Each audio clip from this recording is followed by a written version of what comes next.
सबसे पहले हम अपने शिक्षकों को बता दें, बहुत सारे लोग फ़ोन भी करते रहे हैं, पहले से बताते रहे हैं, लोगों की भावना थी, लोग सुझाव और सलाह दे रहे थे कि ऐसा किया जाए, तो हम लोग काम करने में विश्वास करते हैं।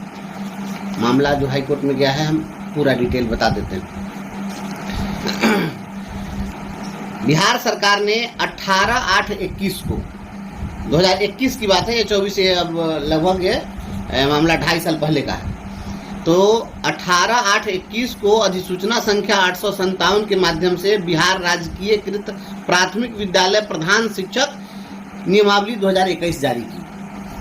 नियमावली जारी किस चीज़ की गई? प्राथमिक विद्यालयों में प्रधान शिक्षक के पद के बहाली के लिए निकाली गई और पदों की संख्या 40,506 निर्धारित की गई। 40,506 प्रधान शिक्षक के पद तय किए गए और यह बहाली होनी थी प्राइमरी स्कूल में। और इसमें बहुत सारी विसंगतियां थी, जैसे उसमें था कि प्रशिक्षित के रूप में 8 वर्षों का शिक्षण अनुभव और भी कई सारी चीज़ें थी, जिसको लेकर हम लोग हाईकोर्ट चले गए। तो हाईकोर्ट ने कहा कि ये जो आपका रूल है, इसको हम केवल ड्राफ्ट रूल मानते हैं और आप सभी स्टेक होल्डर्स से, जो भी संबद्ध पक्ष हैं, सभी से सलाह लीजिए और फिर प्रेस नियमावली आप जारी कीजिए। तो वह जो नियमावली थी उसको ड्राफ्ट रूल मानते हुए और उसको स्ट्रक डाउन कर दिया गया। तो फिर सरकार ने सुझाव मांगा, हम लोगों ने सुझाव दिया सरकार को। अब मामला था कि बहाली होनी थी प्राइमरी स्कूल में, 1 to 5 वाले स्कूल में होनी थी बहाली, लेकिन जब ये नियमावली फिर जब नए सिरे से जब जारी की गई, तो यह नियमावली आ गई 1 to 8 की नियमावली। अब तो सारे लोग हतप्रभ हैं। अब तो हम लोग अब यह सोच रहे हैं कि ये क्या हो रहा है।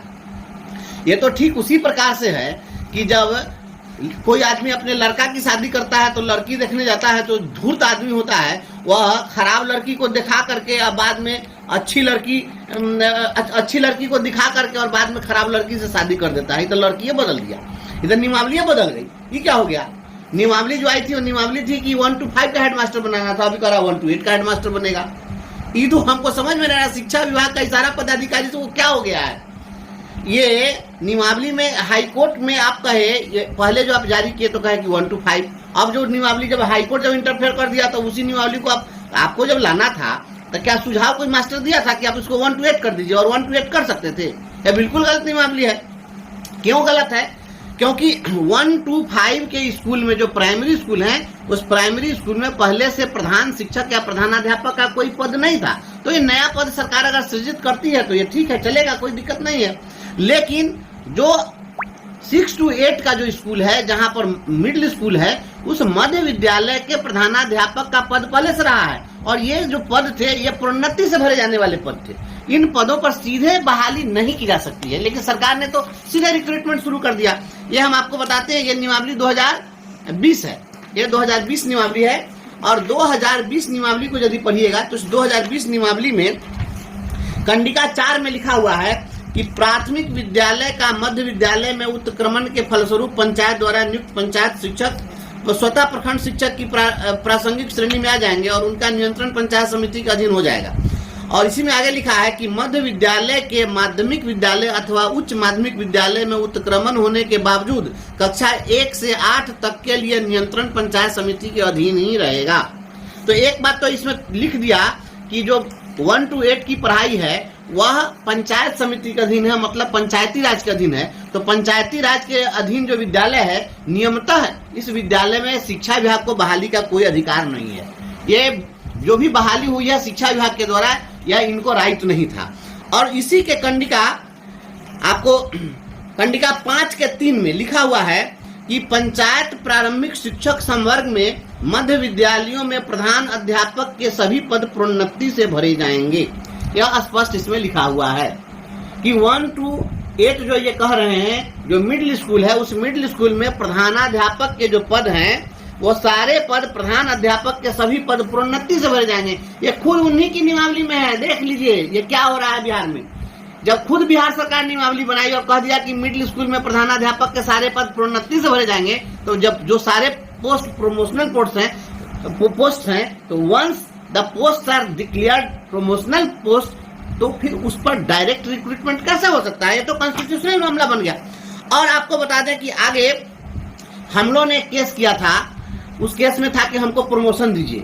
तो परिवर्तनकारी प्रारंभिक शिक्षक संघ का जो केस था, उस केस में इन्होंने कहा था कि हम इनको प्रमोशन दे देंगे, तो बेसिक ग्रेड के शिक्षक को स्नातक ग्रेड में और स्नातक ग्रेड वाले को प्रधानाध्यापक ग्रेड में प्रमोशन देना था। इसमें और भी संगठन के द्वारा केस किया गया था। उस केस में बजाबता हाईकोर्ट ने आदेश दिया था कि जो स्नातक ग्रेड में उनको प्रधानाध्यापक ग्रेड में प्रोन्नति दे दीजिए।